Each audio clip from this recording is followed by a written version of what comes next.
Panglima TNI Jenderal Andika Perkasa memastikan akan memberikan sanksi tegas kepada perwira Paspampres yang memperkosa prajurit wanita dari Kostrad. Ya, pemerkosaan itu terjadi di Bali. Menurut Panglima TNI Jenderal Andika Perkasa, kasus pemerkosaan tersebut kini diambil alih oleh Mabes TNI.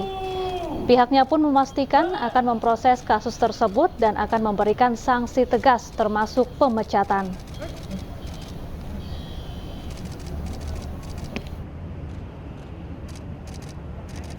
Belum Bapak, selekin dong belum itu.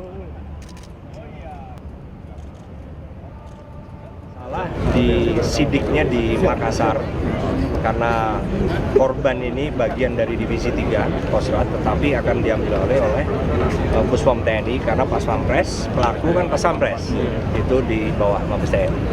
Jadi kan kita ambil alih penanganannya di TNI. Pemirsa, calon tunggal Panglima TNI Laksamana Yudo Margono menyatakan akan meneruskan pembangunan TNI dengan visi untuk mewujudkan TNI yang kuat. Hal itu diupayakan Yudo bila terpilih menjadi Panglima TNI. Yudo Margono menyampaikan pandangannya saat memaparkan materi uji kelayakan dan kepatutan di gedung DPR RI. Menurut Yudo, TNI yang kuat akan membuat bangsa dan rakyat bermartabat di mata dunia, yang dapat dicapai dengan menjadikan TNI sebagai patriot NKRI. Kekuatan TNI sebagai komponen utama pertahanan negara merupakan kekuatan gabungan Trimatra, sehingga karena tiga Trimatra tersebut harus solid, kokoh, dan loyal kepada bangsa dan negara. Yudo akan membuat TNI sebagai kekuatan utama pertahanan negara untuk menghadapi segala bentuk ancaman terhadap NKRI.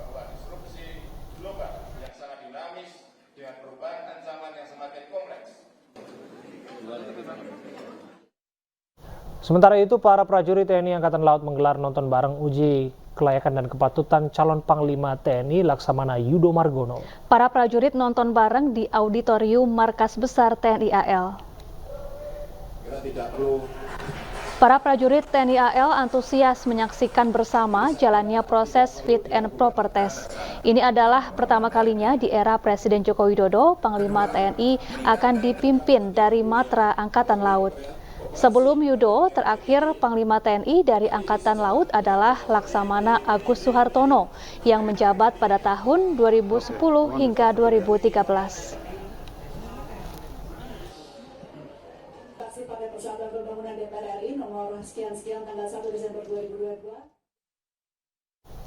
Ya, lalu apa yang menjadi tantangan Laksamana TNI Yudo Margono sebagai calon Panglima Tunggal TNI ini, dan seperti apa sosoknya di mata anak buahnya? Kami akan membahasnya bersama Sekdis Penal Kolonel Laut Pelaut Antonius Widyo Utomo dan pengamat militer dan intelijen Ridwan Habib. Selamat sore Bapak-bapak, apa kabar?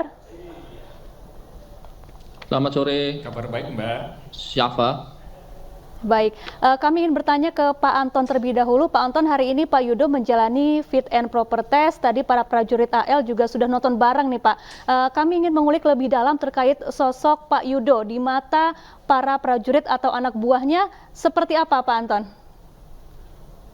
Baik, terima kasih Mbak. Seperti tadi yang disampaikan bahwa kita menyaksikan bersama jalannya rangkaian kegiatan fit and proper test kepada calon Panglima TNI, dalam hal ini Kepala Staf TNI Angkatan Laut Laksamana TNI Yudo Margono. Mengapa kita hadir bersama? Yang pertama, kita merasa bangga dan adalah rasa syukur kami seluruh prajurit Jalasena, di mana Kepala Staf TNI Angkatan Laut Laksamana TNI Yudo Margono terpilih menjadi calon Panglima TNI. Sehingga kita hadir di sini, kita mendukung dan kita mendoakan semoga Kepala Staf TNI Angkatan Laut bisa terpilih dan memegang jabatan Panglima TNI yang ke depan. Demikian. Ya, Pak Anton, kita ingin tahu sebetulnya bagaimana persiapan Pak Yudo Margono, Kepala Staf Angkatan Laut, jelang kemudian dimulainya atau sedang berjalan saat ini. Tapi hari-harinya kan Anda bersama dengan beliau. Apa persiapan beliau? Ada yang menarik tidak untuk disampaikan? Saya kira beliau sudah mempersiapkan diri untuk mengikuti rangkaian kegiatan fit and proper test calon Panglima TNI. Namun mungkin kami akan menyampaikan dari sisi kami sebagai mantan anak buah beliau saat beliau menjadi komandan kapal. Pada saat itu kami merasa bahwa kepemimpinan beliau itu betul-betul memberikan warna tersendiri bagi kita semua, prajurit-prajurit di bawah kepemimpinan beliau. Kami melihat beliau memiliki kepemimpinan yang sangat tegas dan tidak lupa beliau sangat memperhatikan bagaimana prajurit-prajurit di bawah kendali tugas operasi beliau. Saya ingat sekali bagaimana saat kita melaksanakan kegiatan patroli di laut, kita harus meninggalkan keluarga kurang lebih sekitar 3-4 bulan, dan di kala kami melaksanakan operasi, di saat itu pula kita menjalani ataupun saat itu kita memasuki hari raya Idul Fitri. Beliau memberikan kejutan, itu yang selalu kita ingat. Beliau memberikan kejutan, kita waktu itu sandar di Tual, kami ingat sekali, dan beliau ternyata sudah menyiapkan rangkaian kegiatan untuk menyambut Idul Fitri itu. Setelah melaksanakan sholat Id, beliau sudah ternyata menyiapkan kambing, kemudian gulai, dan intinya adalah beliau ingin memberikan suasana merayakan Idul Fitri bersama seluruh keluarga. Beliau betul-betul memperhatikan bagaimana berat tugas dari seorang prajurit TNI Angkatan Laut meninggalkan keluarga, tapi beliau juga tetap ingin bahwa itu tidak menjadi halangan bagi kita, bagi seluruh prajurit untuk mengabdi kepada negara bangsa, tetapi juga tidak melupakan bagaimana rasa syukur kita kepada Sang Maha Pencipta. Demikian, Mas. Baik, kita beralih ke Pak Ridwan Habib. Pak Ridwan, sebetulnya apa saja tantangan yang akan dihadapi oleh Laksamana Yudo Margono saat nanti menjabat sebagai Panglima TNI?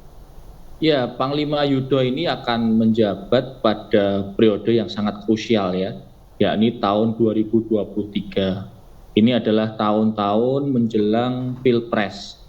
Jadi saya kira situasi sosial masyarakat akan sedikit menghangat tahun depan. Karena itu ini sebuah ujian yang sangat berat bagi Panglima Yudo untuk tetap pertama menjaga netralitas TNI.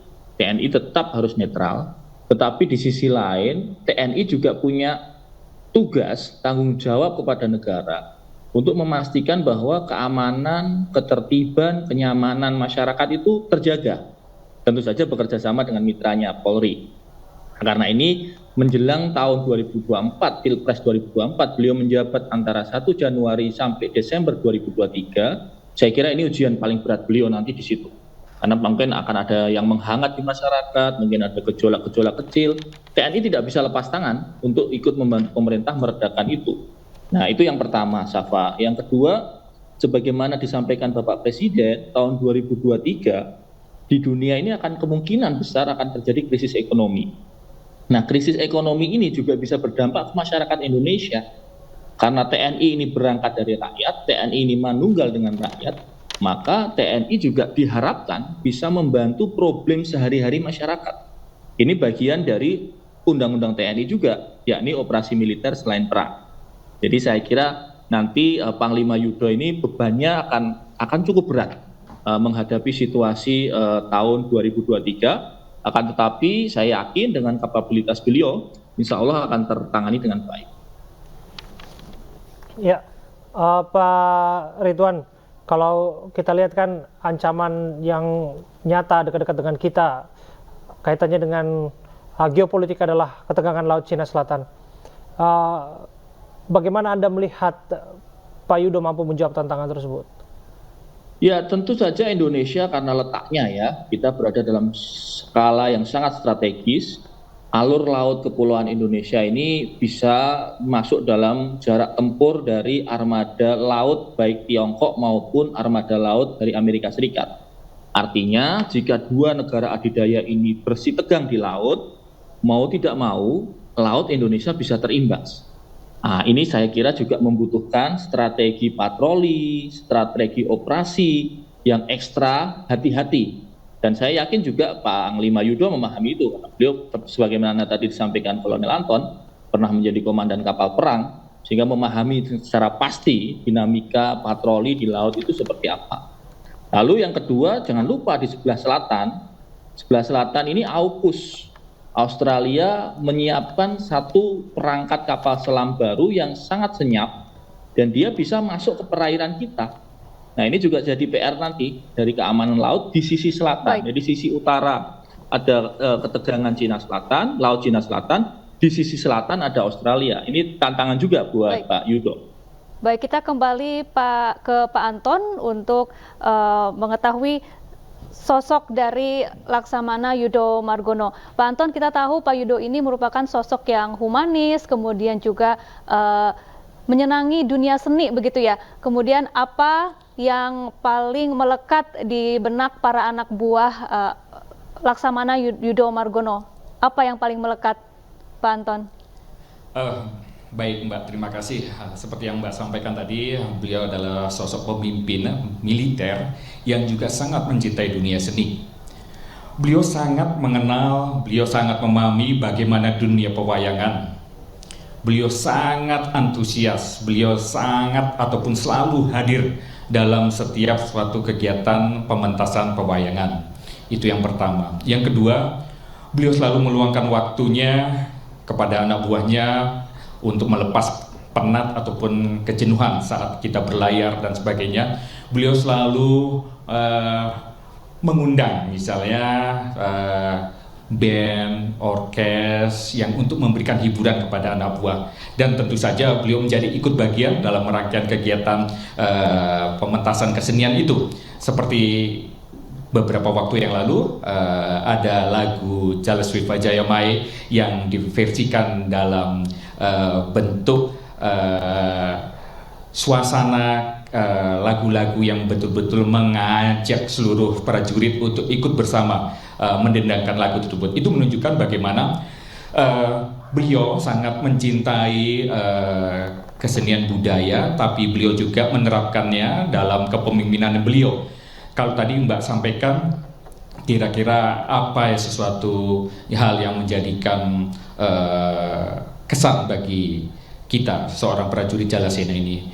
Yang pertama, dan kita ingat sekali pada saat beliau menjadi komandan pangkalan, baik itu Komandan Lanal Tual ataupun Komandan Lanal Sorong, di mana kita ketahui daerah-daerah tersebut masih sangat minim fasilitas sarana prasarana pada saat kepemimpinan beliau sebagai komandan pangkalan itu. Beliau berusaha dengan secara maksimal melengkapi fasilitas sarana prasarana yang ada, baik itu fasilitas Mohon maaf ya Pak, kita akan dengarkan keterangan dari calon Panglima TNI dalam hal ini Laksamana Yudo Margono.